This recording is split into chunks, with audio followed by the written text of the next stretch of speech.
ರಾಜರಾಜೇಶ್ವರಿ ನಗರದ ಬಿಜೆಪಿ ಶಾಸಕರಾದ ಮುನಿರತ್ನರವರು ಉಪಮುಖ್ಯಮಂತ್ರಿ ಡಿಕೆ ಶಿವಕುಮಾರ್ ಅವರ ಮೇಲೆ ಭಾರೀ ಭ್ರಷ್ಟಾಚಾರ ಆರೋಪ ಮಾಡಿದ್ದಾರೆ. ಮಾಧ್ಯಮಗೋಷ್ಠಿಯಲ್ಲಿ ಮಾತನಾಡಿದ ಅವರು, ವರ್ಲ್ಡ್ ಬ್ಯಾಂಕ್ನಿಂದ ಬಿಬಿಎಂಪಿ ವ್ಯಾಪ್ತಿಯ ಮಳೆ ನೀರುಗಾಲುವೆ ಕಾಮಗಾರಿಗೆ 2,000 ಕೋಟಿಯ ಟೆಂಡರ್ನಲ್ಲಿ ಡಿಕೆ ಶಿವಕುಮಾರ್ ಅವರು ಭಾರೀ ಹಗರಣ ಮಾಡಿದ್ದಾರೆ. ಇದಕ್ಕೆ ಸಂಬಂಧಿಸಿದ ಎಲ್ಲ ದಾಖಲೆಗಳ ಸಮೇತ ರಾಜ್ಯಪಾಲರಿಗೆ ದೂರು ನೀಡುವುದಾಗಿ ತಿಳಿಸಿದ್ದಾರೆ. ಒಂದು ವರ್ಲ್ಡ್ ಬ್ಯಾಂಕ್ ಲೋನ್ ಸಂಬಂಧಪಟ್ಟಂತೆ 2,000 ಕೋಟಿ ಇದನ್ನೆಲ್ಲ ಒಂದು ಅವ್ಯವಹಾರ ನಡೀತಾ ಇದೆ. ಕೆಲವು ಗುತ್ತಿಗೆದಾರರನ್ನ ಶಾಮೀಲಾಗಿ ಸರ್ಕಾರದ ಹಣನ ಲೂಟಿ ಮಾಡಕ್ಕೆ ಹೋಗ್ತಿದ್ದಾರೆ.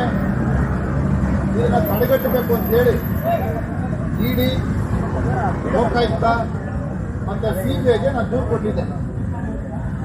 ಅದಾದಮೇಲೆ ಒಂದು ಟೆಂಡರ್ ನೋಟಿಫಿಕೇಶನ್ ಬರುತ್ತೆ. ಟೆಂಡರ್ ನೋಟಿಫಿಕೇಶನ್ ಏನಿರುತ್ತೆ, 2,000 ಕೋಟಿಗೆ ಟೆಂಡರ್ ಕರೀತಾರೆ. 2,000 ಕೋಟಿ ಟೆಂಡರ್ ಕರೆದಾಗ ಡಿಕೆ ಶಿವಕುಮಾರ್, ಡಿಕೆ ಸುರೇಶ್ ಅಧಿಕಾರಿಗಳನ್ನ ಮನೆ ಕರೆಸ್ತಾರೆ, ಗುತ್ತಿಗೆದಾರಗಳನ್ನ ಮನೆ ಕರೆಸ್ತಾರೆ. ಅಲ್ಲಿ ಒಂದು ತೀರ್ಮಾನ ಮಾಡ್ತಾರೆ. ಸ್ಟಾರ್ ಚಂದ್ರು ಮಂಡ್ಯ ಲೋಕಸಭಾ ಚುನಾವಣೆಯಲ್ಲಿ ಅಭ್ಯರ್ಥಿಯಾಗಿ ಸ್ಪರ್ಧಿಸಿದ್ದಂಥ ವ್ಯಕ್ತಿ ಸ್ಟಾರ್ ಚಂದ್ರು. ಅವರಿಗೆ ಮಹದೇವಪುರ ಟೆಂಡರು, ಅದೇ ರೀತಿ ಬ್ಯಾಟ್ರಾಯನ್ಪುರ ರಾಮಲಿಂಗಂ ಕನ್ಸ್ಟ್ರಕ್ಷನ್ ಕಂಪನಿ, ಅದೇ ರೀತಿ ಯಲಂಕ ಸ್ಟಾರ್ ಚಂದ್ರಿಗೆ ಮಹದೇವಪುರ, ಅದಾದಮೇಲೆ ಬ್ಯಾಟ್ರಾಯನ್ಪುರ ರಾಮಲಿಂಗಂ ಕನ್ಸ್ಟ್ರಕ್ಷನ್ ಕಂಪನಿ, ಯಲಂಕಾಗೆ LIA construction company, Tirumalagiri construction company. ಅದೇ ರೀತಿ ಎಲ್ಲ ಕಡೆನೂ ಇವರು ಹೇಳ್ತಾರೆ, ನೀನು ಇವನಿಗೆ ಸೆಕೆಂಡ್ ಲೋಯೆಸ್ಟ್ ಆಗ್ತದೆ, ನೀನು ನೆಂಟ್ರಿ ಇವನು ಕೊಡು, ಅಲ್ಲಲ್ಲೇ ಮ್ಯೂಚುವಲ್. ಇದು ಮಾಡಿದಾಗ ರಾಜರಾಜೇಶ್ವರಿ ವಿಧಾನಸಭಾ ಕ್ಷೇತ್ರ ಮತ್ತು ಬೆಂಗಳೂರು ದಕ್ಷಿಣ ವಿಧಾನಸಭಾ ಕ್ಷೇತ್ರ ಒಂದು ಗುತ್ತಿಗೆದಾರನ್ನ ಟೆಂಡರ್ ಕರೀಬೇಕು ಅಂದರೆ ಅವರಿಗೆ ಒಂದು ಕ್ವಾಲಿಫಿಕೇಶನ್ ಇರುತ್ತೆ. ಇದು ಯಾವ ಕಾಮಗಾರಿಗಳು ನಿರ್ವಹಿಸಿರಬೇಕು, ಇವರು ಯಾವ ಕಾಮಗಾರಿಗಳು ಮಾಡೋದಕ್ಕೆ ಅಂತ ಅರ್ಹತೆ ಇದೆ ಅನ್ನೋದು ಟೆಂಡರ್ ಕಂಡೀಷನಲ್ಲಿ ಇರಬೇಕು. ಡಿಕೆ ಸುರೇಶ್ ಅವರು ಹಾಸನ ಉಸ್ತುವಾರಿಯಾಗಿರ್ತಾರೆ. ಆ ಉಸ್ತುವಾರಿಯಾಗಿರೋಂಥ ಸಂದರ್ಭದಲ್ಲಿ BSR ಕನ್ಸ್ಟ್ರಕ್ಷನ್ ಕಂಪನಿ ಅಂತ ಒಂದು ಇರುತ್ತೆ. ಅವರು ಮಾಡೋಂಥ ವರ್ಗು ಕೆನಾಲ್ ವರ್ಕ್. ಅವರು ರಾಜಕಾಲುವೆಗೆ ಎಲಿಜಿಬಲ್ ಇಲ್ಲ, ರಾಜಕಾಲುವೆ ಮಾಡಿರೋದು ಅನುಭವ ಇಲ್ಲ. ಆ BSR ಕಂಪನಿ ಆಂಧ್ರ, ಅವ್ರನ್ನ ಡಿಕೆ ಸುರೇಶ್ ಕರ್ಕೊಂಡ್ಬಂದು ರಾಜರಾಜೇಶ್ವರಿ ವಿಧಾನಸಭಾ 230 ಕೋಟಿ ಕಾಮಗಾರಿನ ನೀನು ಮಾಡಬೇಕು, ಬೆಂಗಳೂರು ದಕ್ಷಿಣ ನೀನು ಮಾಡಬೇಕು ಅಂತ ಅವ್ರು ಬಯಸ್ತಾರೆ. ಎಲ್ಲ ಕ್ಷೇತ್ರಗಳಿಗೆ ವಹಿಸಿದ್ದಕ್ಕೆ ಅಲ್ಲಿ ವಹಿಸ್ತಾರೆ. ಇದು ನಾನು ಎಲಿಜಿಬಲ್ ಇಲ್ಲ, ನಾನು ಹಿಂಗೆ ಮಾಡಲಿರೋ ನನ್ನ ಕೈಲಿ ಆಗಲ್ಲ ಅಂದಾಗ ಆಯುಕ್ತರನ್ನು ಕರೀತಾರೆ. ಕರೆದುಬಿಟ್ಟು ಈ ಟೆಂಡರ್ ಇವ್ರಿಗೆ ಆಗೋದಕ್ಕೆ ಡಾಕ್ಯುಮೆಂಟ್ಸ್ ತೊಗೊಂಡು ಇವ್ರಿಗೆ ತಕ್ಕಂತೆ ಟೆಂಡರ್ ಕರೀರಿ. BSR ಕನ್ಸ್ಟ್ರಕ್ಷನ್ ಹೊಂದ್ಕೊಳ್ಳೋ ರೀತಿಯಲ್ಲಿ ಟೆಂಡರ್ ಕಂಡೀಷನ್ಗಳನ್ನ ಟೆಂಡರ್ ಕರೀರಿ. ಆ ಟೆಂಡರ್ ಕರೀತಾರೆ. ಅದರ ಪ್ರಕಾರ ಇವಾಗ ನಾಳೆ 15ನೇ ತಾರೀಕು ಇವರೆಲ್ಲರೂ ಟೆಂಡರ್ ಹಾಕಬೇಕು. ಇಷ್ಟು ಜನ ಟೆಂಡರ್ BSRಗೆ ಡೆಮ್ಮಿ ಟೆಂಡರ್ ಬಂದು ಸ್ಟಾರು, ರಾಮಲಿಂಗಂ ಈ ಥರ ಅಲ್ಲಲ್ಲೇ ಇವನು ಟೆಂಡರ್ ಆದರೆ ಅವ್ನು ಅಲ್ಲಿಗೆ ಡೆಮ್ಮಿ, ಅಲ್ಲಿಗೆ ಟೆಂಡರ್ ಆದರೆ ಇವನು ಟೆಂಡರ್. ಇದು ಗ್ಲೋಬಲ್ ಟೆಂಡರ್ ಕರೆದ್ರೆ ಇದು 10% ಬಿಲೋ ಹೋಗುತ್ತೆ.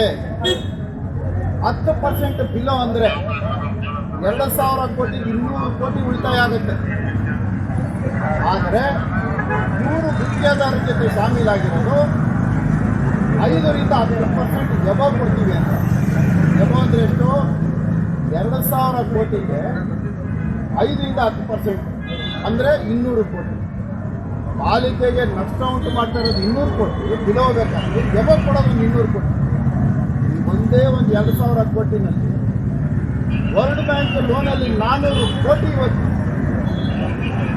ನಾನಿವತ್ತು ಇಷ್ಟು ಸ್ಪಷ್ಟವಾಗಿ ಹೇಳ್ತಾ ಇದ್ದೀನಿ, ಇದು ಟೆಂಡರ್ ನಾವು ಕೋಟ್ ಮಾಡಿದ್ರೆ ಇದೇ ಕಾಂಟ್ರಾಕ್ಟ್ಗಳು ಟೆಂಡರ್ ಕೋಟ್ ಮಾಡೋದು, ಬೇರೆ ಯಾರೂ ಇಲ್ಲ ಇದರಲ್ಲಿ, ಬೇರೆ ಯಾರೂ ಭಾಗವಹಿಸಂಗಿಲ್ಲ.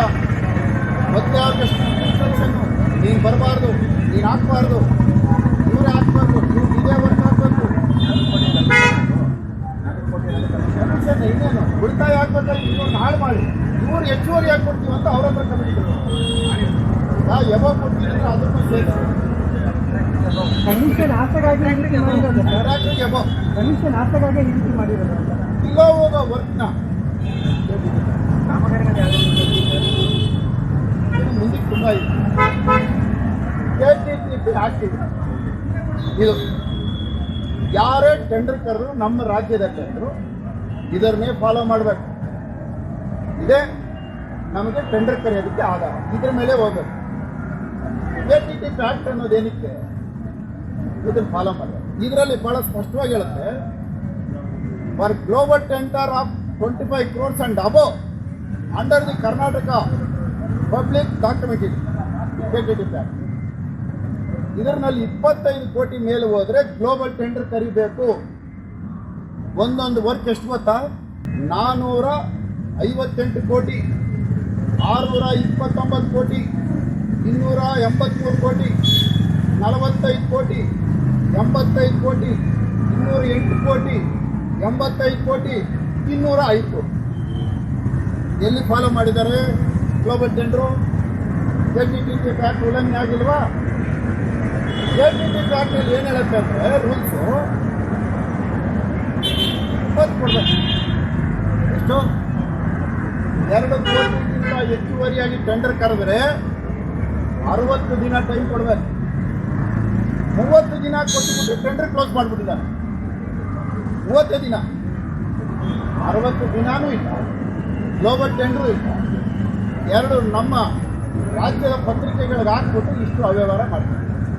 ಇವತ್ತು ಇದನ್ನು ತಡೆಗಟ್ಟಿದ್ರೆ 400 ಕೋಟಿ ಉಳಿಯುತ್ತೆ ನಮ್ಮ ಸರ್ಕಾರಕ್ಕೆ. 200 ಕೋಟಿ ಎಬೋ 200 ಕೋಟಿ ಬಿಲೋ. ಇಷ್ಟು ಇದುವರೆಗೂ ಬೆಂಗಳೂರು ನಗರದಲ್ಲಿ ಇಷ್ಟು ದೊಡ್ಡ ಮಟ್ಟದಲ್ಲಿ ಟೆಂಡರ್ಗಳನ್ನ ಕೈ ಹಾಕಿ ನೀನೇ ತಗೋಬೇಕು ಅಂತ ಹೇಳಿದಂಥದ್ದು ಯಾರೂ ಇರಲಿಲ್ಲ. ಫಸ್ಟ್ ಟೈಮ್ ಇತಿಹಾಸದಲ್ಲಿ ನನಗೆ ಗೊತ್ತಿದ್ದು 40 ವರ್ಷದಲ್ಲಿದೆ ಫಸ್ಟ್ ಟೈಮ್ ಇಷ್ಟು ಅವ್ಯವಹಾರ ಮಾಡಿದ್ದಾರೆ. ಫಿಕ್ಸ್ ಮಾಡಿರೋಂಥದ್ದು ಇದೇ ಫಸ್ಟ್ ಟೈಮ್. ಹಾಗಾಗಿ ಇವತ್ತು ನಾನು ಇದನ್ನು ರಾಜ್ಯಪಾಲರಿಗೂ ದೂರು ಕೊಟ್ಟಿದ್ದೇನೆ. ಇದಕ್ಕೆ ಸಂಬಂಧಪಟ್ಟಂತೆ ಹಿಂದೆ ED, CBI, ಲೋಕಾಯುಕ್ತ ಕೊಟ್ಟಿದ್ದೆ. ಈಗ ಮಂಗಳವಾರ ಈ ರೀತಿ ರಾಜ್ಯ ಸರ್ಕಾರದಲ್ಲಿ ಒಂದು ಅನ್ಯಾಯ ಆಗಿದೆ, ಗ್ಲೋಬಲ್ ಟೆಂಡರ್ ಕರೀದೆ, ಇವರು ಲೋಕಲ್ 2 ಪೇಪರಲ್ಲಿ ಹಾಕಿ ಟೆಂಡರ್ ಕರೆದಿದ್ದಾರೆ ಅಂತ ಹೇಳಿ ನಾನು ಇದನ್ನು ಕೋರ್ಟ್ಗೂ ಗಮನಕ್ಕೂ ತರ್ತಾ ಇದ್ದೇನೆ. ಯಾವ ಕೋರ್ಟ್? ಹೈಕೋರ್ಟ್ಗೆ ನಾನು ಮಂಗಳವಾರ ಇದನ್ನು ಒಂದು PI ಹಾಕ್ತಾ ಇದ್ದೆ.